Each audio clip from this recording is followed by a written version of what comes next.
Buenos días. En este breve vídeo voy a poner en valor la utilidad de los parámetros urinarios en la enfermedad renal crónica. El texto desarrollado lo encuentran en el temario de nefrología al día que tienen aquí abajo. La evaluación de los parámetros urinarios es fundamental en el estudio de la función tubular o de los trastornos hidroelectrolíticos. Sin embargo, existe un notable vacío en la utilidad que pueden proporcionar en la enfermedad renal crónica avanzada, tanto como herramienta de aproximación diagnóstica como para el seguimiento de nuestras recomendaciones. La medición del volumen de orina y la osmolaridad ya lo hemos comentado en un vídeo previo y no vamos a entrar ahora. Aquí sí quiero destacar la importancia que siempre le hemos dado a la recogida de orina de 24 horas, tanto para medir los parámetros urinarios como para evaluar la ingesta de líquidos. En este vídeo comentaremos la utilidad de los siguientes parámetros: el sodio, el nitrógeno ureico urinario, mal llamado BUN en orina, el fósforo, el calcio, el potasio y el análisis combinado del nitrógeno urinario y el potasio para la evaluación indirecta de la carga ácida. Muy importante en beneficio de los parámetros urinarios es que estos nos informan más de lo que se absorbe que de lo que se ingiere. Es decir, nos acercan al mundo real donde encontraremos los límites de nuestras recomendaciones. La restricción de sodio es una recomendación establecida para el control de la tensión arterial y de la retención hidrosalina. Aquí vemos que las guías recomiendan menos de 2,3 gramos de sodio al día, es decir, menos de 6 gramos de sal, lo que equivale a menos de 100 milimoles o miliequivalentes. Se absorbe el 98%, por lo que el sodio urinario nos da una información precisa del sodio ingerido. Con esta sencilla ecuación podemos calcular la ingesta de sal. Los miliequivalentes de sodio en la orina de 24 horas por 0,058 nos informan de la ingesta salina.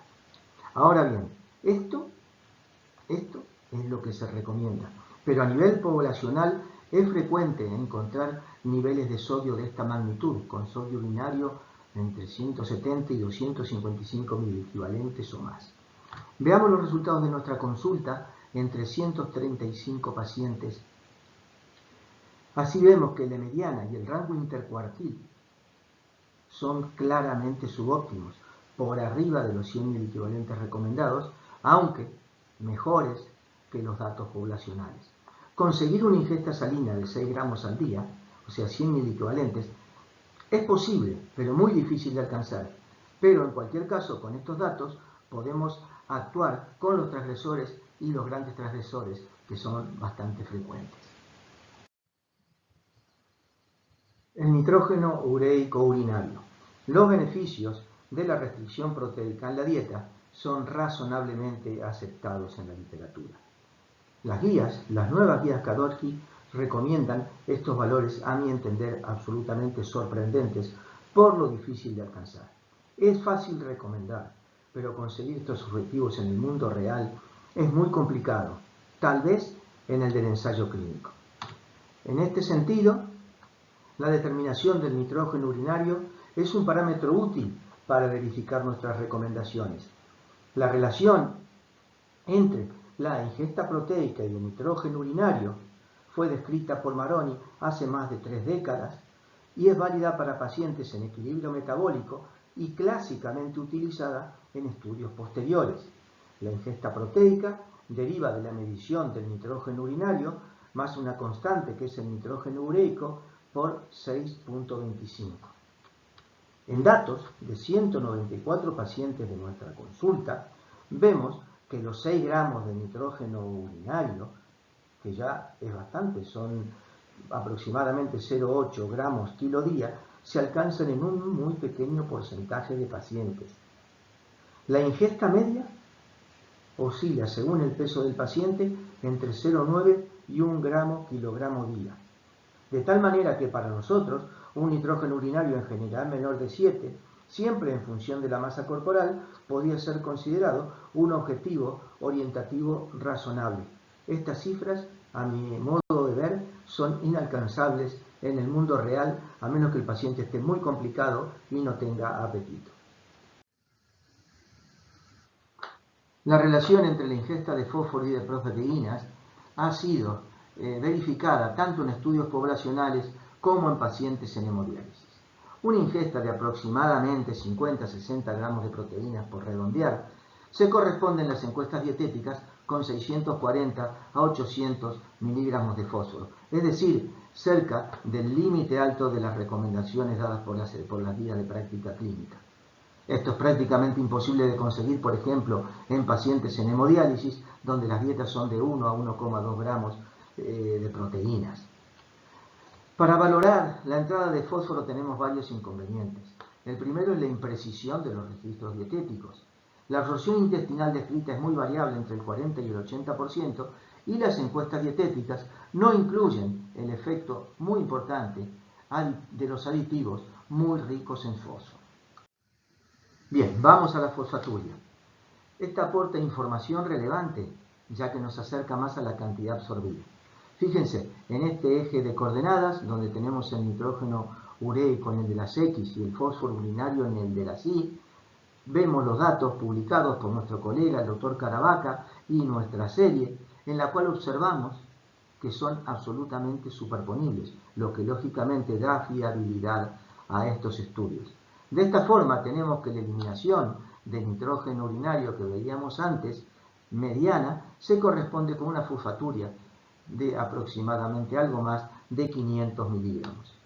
Estos datos de fósforo urinario se corresponden con los descritos en las encuestas dietéticas, asumiendo una absorción del 60% aproximadamente. Con esta información y en función de las características de los pacientes, valores de fósforo urinario menores de 500 podemos considerarlo un objetivo razonable, y valores superiores nos advertirán de la falta de adherencia del paciente a las dietas.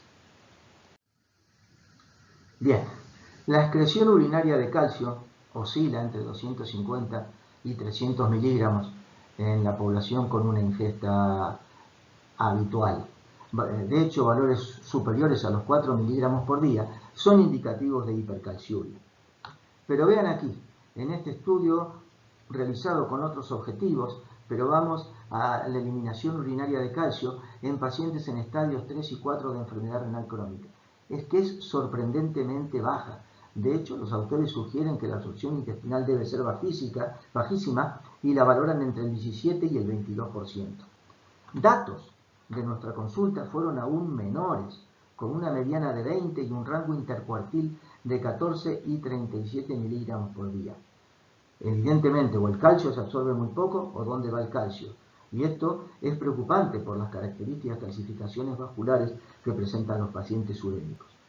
En la consulta no nos aporta una información relevante, pero consideramos que puede ser muy útil en el ámbito del estudio del metabolismo mineral de estos pacientes. La exploración del potasio y como consecuencia de la carga ácida son parámetros inéditos en la práctica clínica y en las guías. Sin embargo, la carga ácida aparece como una nueva diana terapéutica en la prevención de la enfermedad renal crónica, como ilustran estos autores en una amplia revisión. La producción de ácidos de generación endógena deriva principalmente de la ingesta de proteínas y de fósforo en lácteos, carnes, pescados y huevos principalmente. La producción alcalina proviene de los aniones orgánicos ligados principalmente al potasio y que se encuentran primariamente en vegetales y frutas. La diferencia entre ambos produce la carga ácida que aumenta cuando restringimos frutas y vegetales por temor a la hiperpotasemia, como es frecuente en nuestro medio. Por ello, la restricción proteica con moderación en cereales y legumbres, aumentando las frutas y los vegetales, puede ser una estrategia adicional saludable en el manejo nutricional de estos pacientes, como podemos ver en las nuevas guías Kadoki del 2020, donde por primera vez he observado que el aumento de la ingesta de frutas y verduras puede ayudar a reducir la tasa de fallo renal y considerarse una medida renoprotectora. Bueno, también aquí los parámetros urinarios pueden ser de ayuda. La ingesta proteica la obtenemos de la eliminación del nitrógeno urinario, como decíamos previamente, y la eliminación urinaria de potasio refleja razonablemente la ingesta de frutas y verduras. La estimación de la carga ácida podemos hacerla tanto desde la encuesta dietética como de los parámetros urinarios.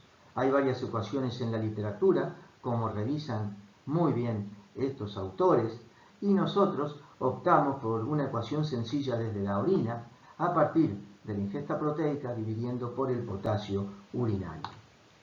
Para el potasio tenemos algunas dificultades. En la enfermedad renal crónica avanzada, las recomendaciones son menores de 3 gramos, es decir, menos de 70 miliequivalentes.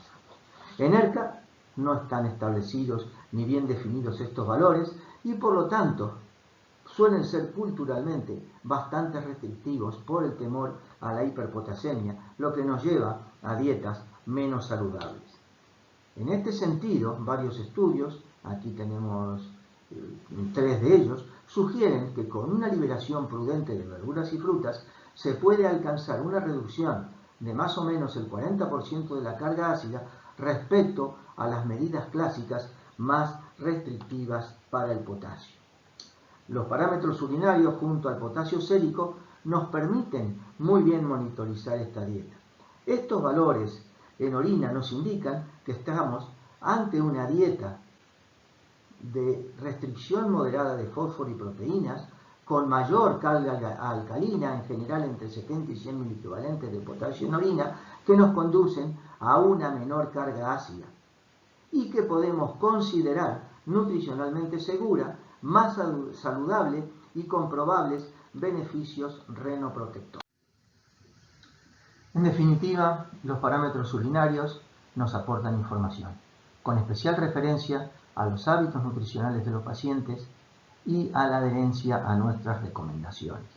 Como última reflexión, quiero decir que para nosotros es muy importante el seguimiento periódico a través de la recolección de la orina de 24 horas para detectar desviaciones puntuales, inclusive que a veces pueden ser muy alarmantes. Gracias a los parámetros urinarios aprendemos también las limitaciones de nuestras recomendaciones, las limitaciones de las guías en la práctica clínica habitual y a evaluar el grado de adherencia a estas de forma continuada en los enfermos de la consulta.